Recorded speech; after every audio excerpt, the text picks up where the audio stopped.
Unang Juan 3:19-22. Dito natin makikilala na tayo'y mula sa katotohanan at magkakaroon ng kapanatagan ng ating mga puso sa harapan niya tuwing hahatulan tayo ng ating puso.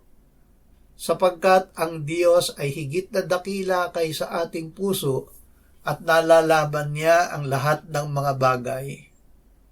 Mga minamahal, kung tayo'y hindi hinahatulan ng ating puso, tayo ay may kapanatagan sa harapan ng Diyos.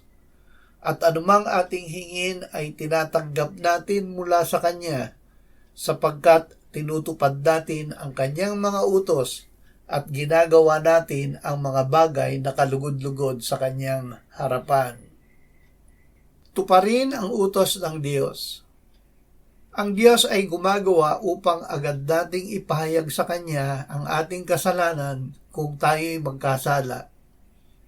Sinabi ni David, "Sa araw at gabi ay mabigat sa akin ang iyong kamay, ang aking lakas ay natuyong gaya ng sa init ng tag-araw.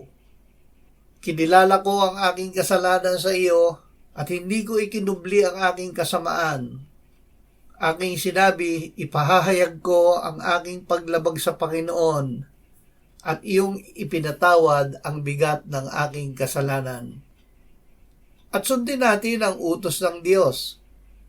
Ito ang Kanyang utos na manampalataya tayo sa pangalan ng Kanyang anak na si Jesucristo at tayo'y mag-ibigan sa isa't isa ayon sa ibinigay niyang utos sa atin. At ang tumutupad ng Kanyang mga utos ay nananatili sa Kanya at siya sa Kanya. At dito'y nakikilala natin na siya'y nananatili sa atin sa pamamagitan ng Espiritu na Kanyang ibinigay sa atin. Ang panulat ay Kanya